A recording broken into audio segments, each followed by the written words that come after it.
মন্ত্রীকে রাস্তার মাঝখানে জুতা দিয়ে পেটানো হয়, পার্লামেন্টের মধ্যে আগুন ধরিয়ে দেওয়া হয়।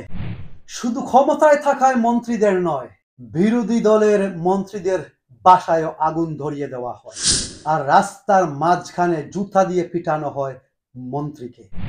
কিন্তু কেন? আসসালামু আলাইকুম। এই পুরা ঘটনাটি বুঝতে হলে আমাদেরকে নেপোটিজম এবং নেপোকিড কি এইটাকে ভালোভাবে বুঝতে হবে।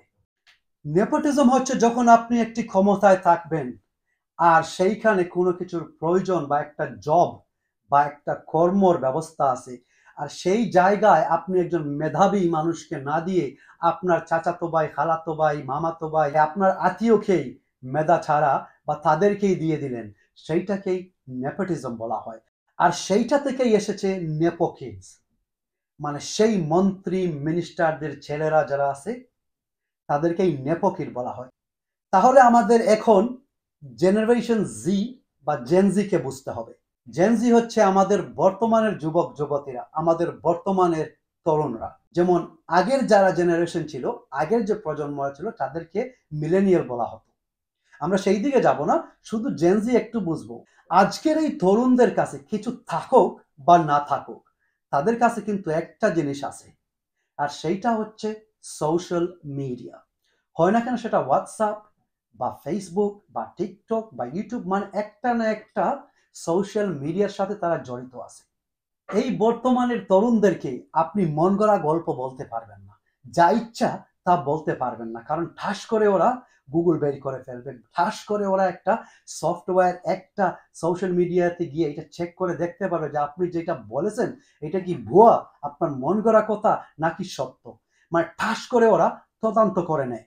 আর যার কারণে বর্তমানে এই তরুণরা আগের চেয়ে একটু এগিয়ে আছে, আর এইটা আমাদেরকে মানতেই হবে। তাহলে আমরা এখন চলে আসি আসলেই নেপালে কি হয়েছিল। এই সোশ্যাল মিডিয়া, গুগল, বিভিন্ন সূত্রের কারণে বর্তমানের তরুণরা নিজেরাই কিন্তু অনেক জিনিস শিখে নিয়েছে, যেটা স্কুল কলেজে শেখানো হয় না। যেমন একজন মন্ত্রীর বেতন কত, একজন প্রাইম মিনিস্টারের বেতন কত, একজন চেয়ারম্যানের বেতন কত, একজন মেম্বারের মাসিক ইনকাম কত। ঠিক সেটাই হয়েছে নেপালে। নেপালের তরুণরা, যুবক যুবতীরা এইগুলা ইনফরমেশন সবগুলো একাত্ম করে ফেলেছে সোশ্যাল মিডিয়া, গুগলের মাধ্যম থেকে, যে একজন মিনিস্টারের বেতন কত, মন্ত্রীর বেতন কত। আর নেপালের অবস্থা এমন যে তারা অনেকটাই কিন্তু খেতে পাচ্ছে না, এইরকম দরিদ্রতা তাদের মধ্যে আছে। আর সের জন্য একটা পরিবারের যুবক বা বাবার স্থানে যে আছে, তারা রাশিয়াতে যাচ্ছে নিজের জীবন বিলিয়ে দিতে। রাশিয়াতে যুদ্ধ চলতেছে, সেইখানে গিয়ে ফ্রন্ট লাইনে ওরা যুদ্ধ করতেছে রাশিয়ার জন্য, তার বিনিময়ে ওরা কিছু টাকা পাচ্ছে, আর সেই টাকা দিয়ে ওদের পরিবার চলে। আর অন্যদিকে মন্ত্রী মিনিস্টারের ছেলে মেয়েরা বড় বড় হোটেলে, অন্যান্য ইউরোপিয়ান দেশে গিয়ে মৌজ মাস্তি করতেছে, শ্যাম্পেইন পান করতেছে, দামি দামি কোটি টাকার গাড়ি চালাচ্ছে, দামি দামি হোটেলে যাচ্ছে, মেয়েদের ছেলেদের সাথে আড্ডা দিচ্ছে।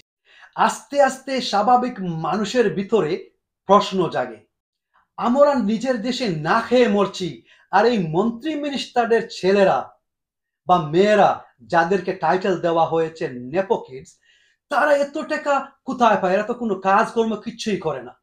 এইগুলা তো সব মন্ত্রী মিনিস্টারদের ছেলে মেয়েরা, এরা তো বাবার টাকায় ঘোরাঘুরি করতেছে। তারপরে এরা জেনারেশন জি, ওদের প্রশ্ন হলো ওদের বাবা টাকা কোথায় পাচ্ছে?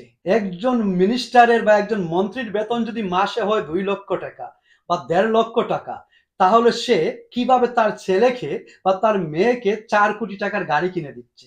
তার মেয়েকে কিভাবে 2 কোটি টাকা দিয়ে বিদেশে রাখছে? আমেরিকায়, ইউকের মতো দেশে 20 কোটি 25 কোটি টাকা দিয়ে ঘর কিনে নিচ্ছে। আর যেইগুলা স্কুলে কলেজে শেখায় না, এইগুলার উত্তর পাওয়া যায় গুগলে বা বিভিন্ন প্ল্যাটফর্মে। তারপর সোশ্যাল মিডিয়াতে, যেমন ফেসবুকে, টিকটকে, ইউটিউবে, মানে বিভিন্ন সোশ্যাল মিডিয়াতে, হোয়াটসঅ্যাপ সহ জনগণরা, স্বাভাবিক তরুণরা এই প্রশ্ন তুলে ধরে সবার সামনে, যে আমরা না খেয়ে মরছি, আমাদের পরিবারের বড়রা, বাবারা অন্য দেশে গিয়ে কফিনে হয়ে, মানে লাশ হয়ে ফেরত আসছে যুদ্ধ করে আমাদের মুখে ভাত বা খাবার দেওয়ার জন্য। আর সেই জায়গায় যেই মন্ত্রীদের বেতন 1.5 লক্ষ আর 1 লক্ষ টাকা, ওদের ছেলেরা মেয়েরা কিভাবে কোটি কোটি টাকার গাড়ি দৌড়ায়, এইগুলা নিয়ে সোশ্যাল মিডিয়ার মধ্যে একেবারে হুহা শুরু হয়ে যায়। কারণ এখনকার তরুণরা তো আগের মতো নয়, এরা সবই জানে কি হচ্ছে, দেশের টাকা মন্ত্রীরা কিভাবে কি করতেছে সবাই বুঝে গেছে। আর এখন তারা আওয়াজ উঠাচ্ছে, শব্দ করতেছে, আর এই শব্দগুলায় সমস্যা করতেছে মন্ত্রী মিনিস্টারদেরকে। তাহলে ক্ষমতায় থাকা এই মন্ত্রী মিনিস্টাররা বা প্রাইম মিনিস্টার এখন কি করবে? এদের তো সবকিছু এখন ফাঁস হয়ে যাচ্ছে, স্বাভাবিক জনগণরা সবকিছু জেনে যাচ্ছে, নেতাদের উপর অন্ধবিশ্বাসীরাও আস্তে আস্তে চোখ খুলে যাচ্ছে। যদিও একজন সাপোর্ট করে, তার পরিবারের অন্যরা সত্যকে মেনে নিচ্ছে, মানে সত্যগুলা সবার সামনে চলে আসছে। এখন মন্ত্রী মিনিস্টাররা কি করবে? একটা পুরানো কেস চলতেছিল কোর্টের মধ্যে। এইটা এরকম ছিল যে ফেসবুক, টিকটক, হোয়াটসঅ্যাপ, বিভিন্ন ধরনের যে সোশ্যাল মিডিয়াগুলো আছে, ওরা যদি তাদের দেশে ব্যবহার হতে হয়, তাহলে সেই কোম্পানির মালিকরা এইগুলাকে তার দেশে, মানে নেপাল দেশে রেজিস্টার করতে হবে। এইরকম একটা কেস ছিল কোর্টের মধ্যে অনেকদিন, এটা মানে পড়েছিল। এখন এই মন্ত্রীরা প্রাইম মিনিস্টার কি করছে, সেই সূত্র ধরে ঠাস করে সব সোশ্যাল মিডিয়াকে ব্যান করে দিছে, তার দেশে বন্ধ করে দিছে, যে সোশ্যাল মিডিয়া আর ব্যবহার করা যাবে না। এইটার কারণ হচ্ছে ওরা আমাদের দেশে ব্যবহার করার জন্য রেজিস্টারই করে নাই, তার জন্য বন্ধ করে দিয়েছে। কিন্তু এখনকার জেনজি, জেনারেশন জেড, এখনকার তরুণরা তো আর বোকা নয়। এই ধরনের ট্যাবলেট তো অনেকবারই আমরা খেয়েছি, আর খাবো না। সবগুলা প্ল্যাটফর্ম বন্ধ, ব্যান হয়ে যাওয়ার পর এই তরুণরা শান্ত একটা মিছিল, একটা আন্দোলন নিয়ে রাস্তায় নামে নেপাল দেশের কাঠমান্ডুর শহরে। সেই আন্দোলনকে বন্ধ করার জন্য সরকার থেকে পুলিশ নামানো হয় এবং পুলিশ গুলি করে 19 জনকে মেরে ফেলে। তার মধ্যে একটা 12 বছরের বাচ্চা ছিল। যখন সারা দেশে এই খবর ছড়িয়ে পড়ে, তখন সেই মন্ত্রী মিনিস্টারের যে চামচারা ছিল তাদেরও চোখ খুলে যায়। তখন চামচারাও রাস্তায় নেমে যায়, বিভিন্ন শহরে স্লোগান শুরু হয় যে সোশ্যাল মিডিয়া ব্যান কেন। তাতে অনেক মানুষ আহত নিহত হয়, কিন্তু এই তরুণরা হাল ছাড়ে নাই। এই তরুণরা বিরক্ত হতে হতে জানের দিকে না চেয়ে, প্রাণের দিকে না চেয়ে, দেশকে বাঁচাতে গিয়ে, এই মন্ত্রী মিনিস্টার নামের চোরদের কাছ থেকে দেশকে রক্ষা করতে গিয়ে পার্লামেন্টে আগুন ধরিয়ে দিয়ে দেয়, মন্ত্রী মিনিস্টারদের বাসায় আগুন দিয়ে দেয়, রাস্তার মধ্যে মন্ত্রীকে জুতা দিয়ে পিটানো হয়। কিন্তু সেই আগুনে একজন মন্ত্রীর স্ত্রীও মারা যান। অনেক মন্ত্রীরা হেলিকপ্টার দিয়ে পালিয়ে যান। অবশেষে এই সেপ্টেম্বর মাসের 9 তারিখে নেপালের প্রাইম মিনিস্টার ইস্তফা বা রেজিগনেশন দিয়ে পদত্যাগ করেন।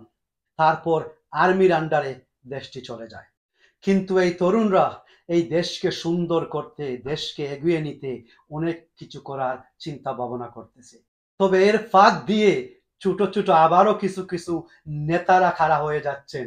এই তরুণরা জীবন বাজি রেখে, জীবনের উপর ঝুঁকি রেখে যেই একটি জিনিস ওরা হাসিল করেছে, এইটার সুযোগ নেওয়ার জন্য।